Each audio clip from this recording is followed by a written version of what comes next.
네, 우리 출애굽기 네, 5장 6장 우리 질문 나온 것들 같이 한번 해결해 보도록 하겠습니다. 우리 첫 번째 질문이죠. 첫 번째 질문. 우리 모세와 아론 같은 사람이 원하면 파라오 저렇게 쉽게 파라오를 직접 만날 수 있었을까요? 라고 이제 질문을 주셨는데요. 이제 배경과 관련된 질문을 해주셨습니다. 그죠? 그래서 보면은, 이 출애굽기가 언제를 배경으로 했냐라는 그런 몇 가지 설이 있어요. 그래서 기원전 15세기, 13세기, 그 적은 문헌일 것이다. 이렇게 하는 학설들이 있는데 대부분 많은 이제 성경학자들, 신학자들은 기원전 15세기를 그 기원전 15세기 그다음에 이집트 이제 이집트 제국이 영토도 많이 넓혀졌었고 그 아멘호테프 2세라는 파라오가 이제 다스렸던 시기였어요. 그래서 이 시기에 그 이집트가 그 전쟁을 많이 했대요. 그래서 이집트라는 그런 나라의 주변에 있는 나라들 많이 정복하고 그런 이제 제국적으로도 많이 넓어졌던 시기였고 안정적이었던 시기였다. 그래서 가장 셨던 시기가 또 아멘호테프 2세 시기였다라고 이야기하는데 아마 이때가 출애굽의 배경이었을 것이다라고 이제 많이들 해석하는데요. 이때 파라오를 직접 만날 수 있었을까요? 라고 질문을 주셨는데요. 그 제국의 12달이라는 책이 있습니다. 그 이집트 문화를 배경으로 해서 이제 팩션이라고 하죠. 팩트를 바탕으로 한 소설인데 그 책에 이제 분들을 이제 접견하는 시간이 있어요. 근데 파라오가 접견할 때 이제 옷을 딱 이제 갖춰 입고 이제 위에 이제 그 우리 영화에서 보는 그런 코브라 왕관을 딱 쓰고 갈고리를 딱 들고 또 반대쪽에는 이제 이 이름을 잘 이렇게 딱 들고 있대요. 들고 딱 써 있으면은 이제 그 사람이 오는 거죠. 이제 뭐라 해야 되죠? 이제 이 바로를 만나기 위해서 사람이 오면은 바로는 거의 이야기하지 않고 이 옆에서 이 바로의 이제 의중을 전달하는 이야기를 이제 전달하고 하는 장면이 나오거든요. 그런 것들 봤을 때는 우리가 출애굽기에서는 마치 직접 만난 것처럼 적혀 있지만 실제로 그렇게 직접 만날 수 있었겠다 싶어요. 그런 절차를 겪어서 이렇게 겪었다면 그 장면이 나오거든요. 그런 부분 보면은 이제 모세와 아론은 어떻게 보면은 그런 히브리족의 대표다라고 생각해서 이렇게 하기는 좀 어렵지 않았을까. 그 작업 반장은 쉽게 만나기는 어렵지 않았을까요? 아마 그 파라오의 대신 파라오의 말을 전달해 준 사람을 통해서 아마 이야기하지 않았을까라고 추측을 하고 근데 출애굽 기록한 내용 자체는 어떤 그런 문화적인 배경이나 어떤 그 당시의 상황을 뭐 일일이 다 적고 이게 중요한 것이 아니라 바로의 이야기가 사람들이 이렇게 전달됐고 또 바로가 이게 보면은 성경에 보면 바로가 명령하기를이라고 이야기하잖아요. 이게 무슨 뜻이냐면은 이집트에서는 바로가 말하는 것이 꼭 법이었어요. 우리 파라오라는 존재 자체는 이 사람은 곧 신적인 존재예요. 신이 인간으로 나타난 모습이 그러니까 그만큼 이제 높은 이제 권위를 가지고 있었던 그 당시 이제 사람이었기 때문에 직접 만났다기보다는 그런 대신 옆에 있었던 사람들과 그런 바로와 이스라엘 백성 사이에 있었던 일을 이렇게 기록한 것 이게 아마 핵심들을 다 기록하는 것이 목적이 아니라 이 성경의 기록의 목적에 관련이 없는 것은 적지 않았겠죠. 그래서 그런 부분 생략되어 있지 않을까라고 보시는 게 인데요. 이스라엘의 작업 반장을 이집트 감독관들이 뽑았다면 이들은 이집트의 아부를 잘하는 사람을 뽑았을까요? 어떻게 뽑았는지 거기에 관련된 자료는 제가 보지 못했습니다. 당시 작업 반장이 아닌 사람들의 의견도 작업 반장과 비슷하게 대부분의 사람들이 이제 작업량 자체가 늘어났기 때문에 그렇지만 작업량은 늘어났지만 그런 원하는 만큼의 벽돌을 생산하지 못했기 때문에 계속해서 압제 가운데 있었죠. 그리고 이집트의 문화는 그런데 이스라엘 백성들 그게 허락되지 않을 정도로 이들의 그런 노동력이 큰 비중을 차지했다는 거죠. 사람들도 많을 뿐만 아니라 가는 데 3일이면 오는 데 3일 6일이잖아요. 6일 지고 있었다라고 봐야겠죠. 그래서 이스라엘 백성들 대부분이 모세 아론에 대한 원망의 마음이 있었다라고 봐야 될 것 같아요. 감독관 어떻게 뽑았는지 잘 모르겠어요. 네. 네, 그건 잘 모르겠네요. 네. 이게 아무래도 구애하는 게 쉽진 않아요. 왜냐하면 그 당시에는 대부분이 문맹이었거든요. 문맹이었고, 이제 그런 왕족들이나 이런 고위 관리들에 대한 어떤 문서나 이런 것들이 많이 남아있는데, 일반 평민들에 대한 기록들은 거의 많이 남아있지는 않다 하더라고요. 작업반장 어떻게 뽑았을까? 아직 거기까지 제가 보지는 못했습니다. 혹시 또 찾게 될게요. 참고로 신약시대 때는 그죠.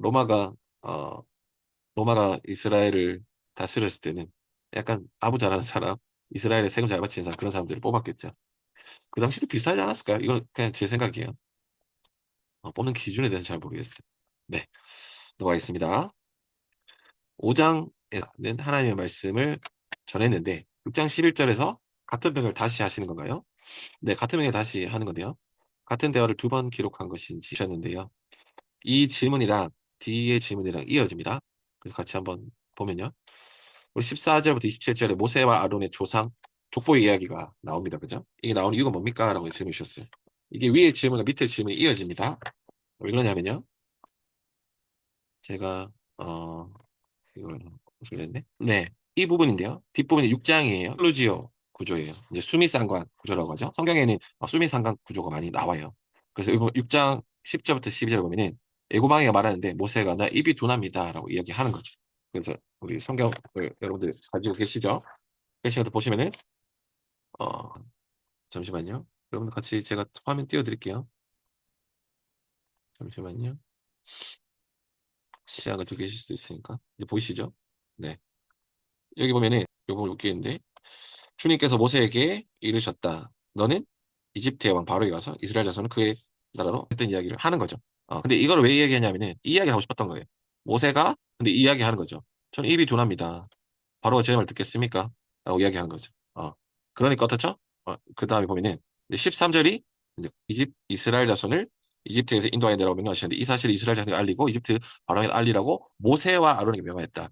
중요한 건 모세와 아론이야. 모세 아론의 이야기 하절까지 나오죠. 그리고 나서 보면 24절까지 나오죠. 25절까지 나오죠. 그리고 이 인클루지오 구조를 설명하기 위해서 또 앞에 내용을 이야기하는 거죠. 이 부분 밑줄 친 부분이 앞뒤로 이어져요. 음. 그리고 나서 뒷부분에 여기 또 입이 둔하였다는 말로 이제 끝나요. 어. 그냐라고 얘기하면 쉽게 얘기하면은 아론의 계보예요. 아론의 계보. 이 족보를 자세히 보시면은 모세 아론의 조상은 이러하다라고 얘기하면서 이스라엘 자손 얘기하는 12명이잖아. 시몬 아들, 맏아들 3명. 그 다음에 레위 아들 얘기해요. 여기까지 얘기해요. 왜 넷째가 유다잖아요. 유다는 다윗 왕이 이제 나오잖아요. 엄청 중요한 근데 얘기 안 해요. 왜? 레위 밑에 아론이 있다는 걸 얘기하기 위해서 레위 가문까지 이야기하는 거예요. 그 레위 핫 이만큼 살았다. 또 이렇게 또 아브람 이렇게 살았다라고 이야기해요. 이 사람들 다 뭐죠? 아론과 관련된 족보예요. 그러니까 이 얘기가 뭐냐면은 이 족보에서 얘기하는 것은 그죠? 그 아론의 후손들에 대한 이야기가 나오죠. 아론하니까 직접적으로 명령을 받았잖아요. 근데 그 모세와 함께 일할 사람이 필요한 거야. 왜냐하면 모세가 입이 둔하기 때문에. 근데 그게 아론이야. 근데 아론도 단순히 그냥 뽑힌 게 아니라 이 사람도 레위 가문에 속한 사람이다. 라는 것을 이야기하고 싶어서 이제 족보가 들어간 거죠. 그러니까 아론의 존재가 필수적이라니 적법하다. 이 사람이 지도자로서 분명히 자격이 있다. 라는 것을 이야기하기 위해서 이제 이 족보를 이야기하는 거죠. 네.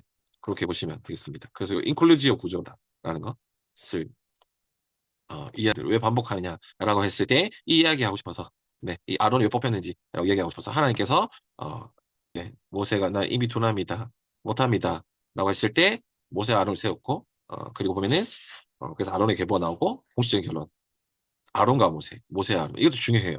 처음으로 이름이 바뀌거든. 다시 한번 볼까요? 제 말이 좀 빠른가요? 여기 보면은 26절이죠. 26절에 보면은 아론과 모세를 부대별로 편성하여 이집트에서 인도하여 내라는 주님의 부름을 받은 이들이 바로 이들 아론과 모세이다. 모세이고라고 이야기하면서 적법한 사람이다. 자격이 있는 리더다라는 것을 이야기하고 싶어서 이제 이 계보를 인클루지브 구조 안에 넣었다라고 잘 보시면 좋겠습니다. 그리고 채팅창 통해서 또 질문이 하나 올라온 것 같은데요.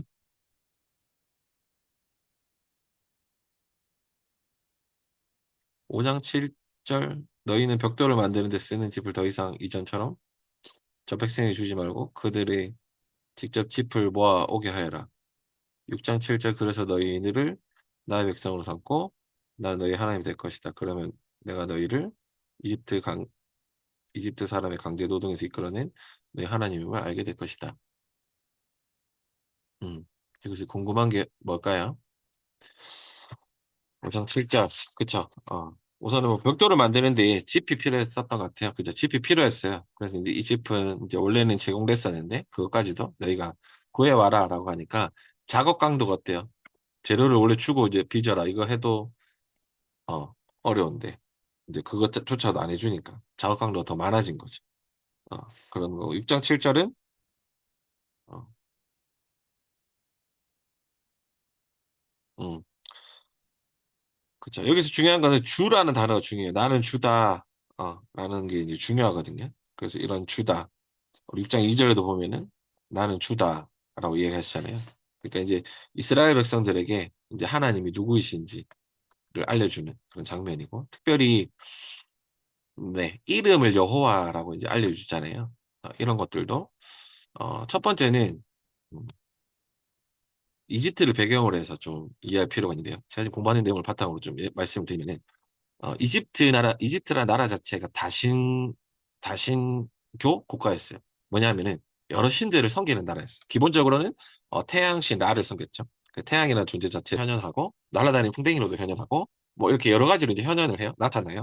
그런 이제 아무튼 이게 라라는 신을 이제 대표적으로 섬겼어요. 근데 파라오의 중요한 역할이 하나가 뭐냐면 이 사람 자체도 중에 하나가 뭐냐면은 그 나라에 있는 이집트에 있는 여러 가지 신들에게 제사가 잘 지내지고 있는지 신전이 잘 지내지고 있는지 이런 것들을 이 사람이 책임져야 됐고 또 큰 행사 같은 경우에는 이 사람이 직접 또 참관해서 같이 제의를 드리기도 하고 또 어적적으로 가진 않지만 또 후원하기도 하고 뭐 하여튼 이런 것들을 하는 것이 파라오의 중요한 역할 중에 하나였다.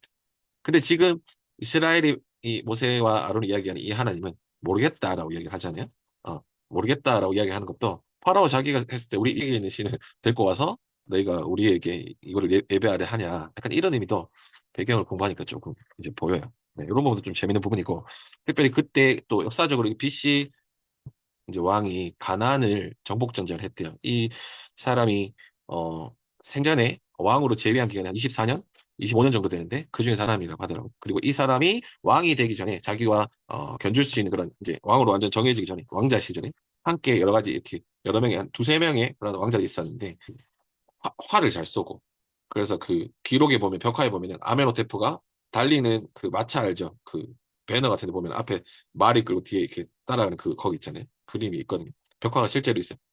이 아메노테프를 그만큼 호전적이고 또 정복정지에 강한 존재로 이제 묘사하고 있거든요. 어. 그렇게 그 사람이 아마 가나안도 이렇게 정복해서 직접 가나안을 다스렸다기보다는 조공을 계속해서 받았대요. 이집트는. 어. 그래서 그만큼 또 강력한 제국을 이래 하나님입니다라고 얘기했을 때 오겠겠죠. 어. 어. 근데 이제 우리가 이제 본격적으로 뒷부분에 이제 7장부터 이제 10장이 나오잖아요. 그러면서 이제 이제 바로가 이제 하나님을 알게 되는 거죠. 이 부분도 보면은 단순히 이스라엘 사람들만 이 하나님에 대해서 알게 된다는 거잖아요. 저는 이 부분도 좀 약간 묵상됐던 것 같아요. 이 배경을 몇 생각해 보면은 이집트 사람들은 해가 떴을 때 라신이 우리와 현현하는구나. 또 이집트 중요한 것이 나일을 생각을 했거든요. 그러니까 이 그 나일강이 범람한다는 것은 이 검은색 그런 뭐랄까 퇴적물을 이렇게 밭에 뿌려주는 거, 걸음 뿌려주는 거. 그래서 이게 옥토로 만들어주는 거잖아요. 의 신들이 우리를 풍요롭게 해주는구나라고 생각했지만 그게 아니라 이 모든 것들을 다 한순간에 없애버린 분이 하나님이시구나. 그 하나 열 재앙에 보면 아홉째 재앙이 뭐냐면은 흑암이 내리는 거. 흑암이 내리는 거. 근데 그 라신의 현현에 가장 강력한 게 태양이라고 했잖아요. 근데 그 흑암이 내렸다는 거는 그 라신이 이제 끝났다는 거예요. 그리고 이집트 사람에게 또 하나님 어떤 대한 것들도 또 묵상할 수 있는 본문이에요. 네, 그렇습니다. 네, 우리 출애굽기가 정말 묵상하면 묵상할수록 좀 재미있는 본문인 것 같아요. 네, 예전에도 출애굽기 한번 이렇게 BSM 하고 했었지만 또 하니까 네. 추가적으로 이야기 드리면은 이집트 사람들은 태양이 이제 지잖아요. 그러면은 이 라신이 지옥에 있는 영들과 전투를 벌였다 이렇게 생각했대. 그래서 이제 다시 그래서 우리의 태양이 떠오르는구나 이렇게 생각했대. 근데 거기 흑암이 며칠 동안 내렸다 생각해봐요. 뭐지? 저 힘없는 히브리 민족들, 저 우리가 노예로 다스렸던 저 민족들이 믿는 하나님이 우리 라신을 그냥 덮어버리고 그들이 받았던 충격은 엄청났겠죠. 네. 이게 배경은 앞에서 말씀드렸지만 그 출애굽기에는 그런 배경은 다 적혀져 있지 않잖아요. 그죠? 여기서 말하고 싶은 거는 말하고 싶은 걸 딱 주제에 다 적혀 있지 여러 분들 생각할 때 있는 부분들이 있긴 있어요. 그래서 그렇기 때문에 우리가 이제 BSM을 할 때 또 주변 책이나 또 배경 관련해서 책을 또 읽으면 좀 더 풍성하게 BSM 할 수 있습니다. 네, 혹시 또 궁금한 내용도 있을까요? 추가적인 질문 있으시면 해주시면 됩니다. 네, 출애굽기 참 재밌어요. 네, 네, 추가적인 질문 없으신가요? 네, 그러면은 질문 해결은